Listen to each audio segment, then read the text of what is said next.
नमस्ते दोस्तों, मैं आपके लिए आज एक ऐसी प्रेरणादायक कहानी लेकर आया हूँ जो आपको सोचने पर मजबूर कर देगी। गौतम बुद्ध के समय की बात है दोस्तों।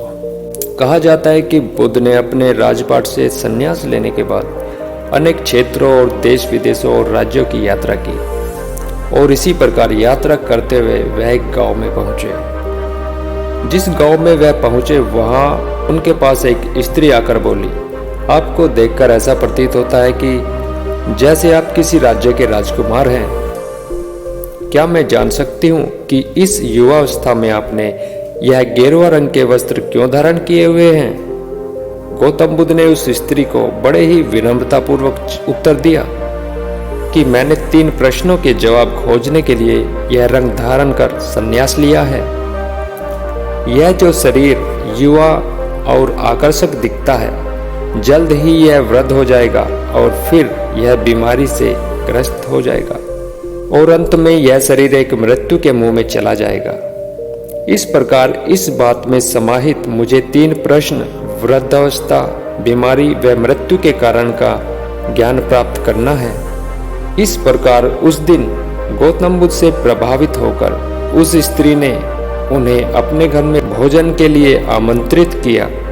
लेकिन जल्दी ही यह बात उस गांव में आग की तरह फैल गई कि गौतम बुद्ध एक महायोगी सन्यासी आज एक स्त्री के घर भोजन के लिए गए हैं। उस गांव में रहने वाले गांव के लोग गौतम बुद्ध के पास आए।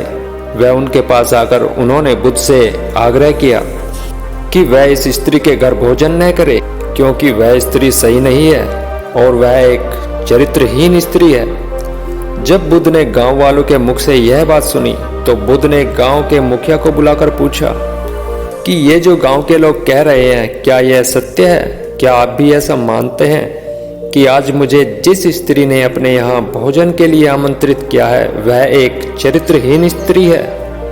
गांव के मुखिया ने गौतम बुद्ध से कहा कि हाँ, यथार्थ यह सत्य है, लेकिन फिर भी आपको गांव वालों की बात पर विश्वास नहीं होता, तो मैं खुद शपथ लेकर कहता हूँ कि वह स्त्री सही नहीं है। वह एक बुरे चरित्र वाली चरित्रहीन स्त्री है और साथ ही मेरा आपसे अनुरोध है कि आप उसके घर ना जाएं। इस बात को सुनकर वह स्त्री सहसा मौन ही खड़ी रही और उसके पास अपनी सफाई में बोलने जैसा कुछ भी नहीं था। बुद्ध ने एक नजर उस स्त्री की ओर देखा और फिर उन्होंने मुखिया का दायां हाथ पकड़कर मुखिया को ताली बजाने को कहा। मुखिया ने बुद्ध से कहा कि मैं एक हाथ से ताली कैसे बजा सकता हूँ जब मेरा दूसरा हाथ तो आपने पकड़ के रखा है। जब तक आप मेरा हाथ नहीं छोड़ेंगे तब तक मैं ताली कैसे बजा सकता हूँ? इस पर बुद्ध बोले कि आपने बिल्कुल सही कहा कि आप एक हाथ से ताली कैसे बजा सकते हैं।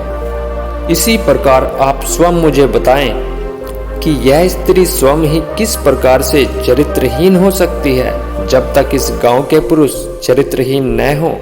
अगर इस गांव के सभी पुरुष अच्छे होते तो यह स्त्री भी चरित्रहीन नहीं होती। इसलिए इसके चरित्र के लिए आपके इस गांव के पुरुष भी बराबर के जिम्मेदार हैं जितना कि यह स्त्री।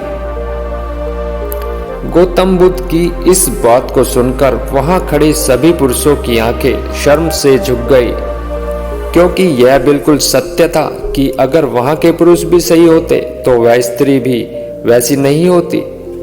उस स्त्री के वैसा बनने का कारण वहां के पुरुष थे। यह कथा सिर्फ उस गांव की ही नहीं है दोस्तों, यह तो सभी जगह पर लागू होती है। अगर पुरुष अपने आप को इतना नीचा नहीं बनाएगा तो स्त्रियों को यह सब करने के लिए मजबूर होना ही नहीं पड़ेगा। हर स्त्री को अपने मान सम्मान की परवाह होती है, लेकिन किसी न किसी मजबूरी या परेशानी के कारण ही उसे यह कदम उठाना पड़ता है। और इस पर अगर हम सिर्फ और सिर्फ मात्र उस एक स्त्री को ही दोषी ठहराएं तो यह स्त्री पर सरासर अन्याय ही होगा, क्योंकि यह समाज भी उस स्त्री के दोष में हिस्सेदार रहा है। इसलिए बड़ा दोषी तो यह समाज है। अगर समाज और इसमें रहने वाले पुरुष नहीं चाहते तो वह स्त्री कभी भी दोषी नहीं बनती। किसी की मजबूरी या परेशानी का फायदा उठाकर उसे अपमानित करना या उसे चरित्रहीन बना देना भी अपने आप में एक दोष, एक पाप है। इसलिए सबसे पहले अपने आप को सही बनाकर अपने अंदर झांकना चाहिए, फिर किसी और पर दोष लगाना चाहिए। दोस्तों, आज की ये प्रेरणादायक कहानी अगर पसंद आई हो तो वीडियो को लाइक कीजिए, शेयर कीजिए और इस चैनल को सब्सक्राइब कीजिए।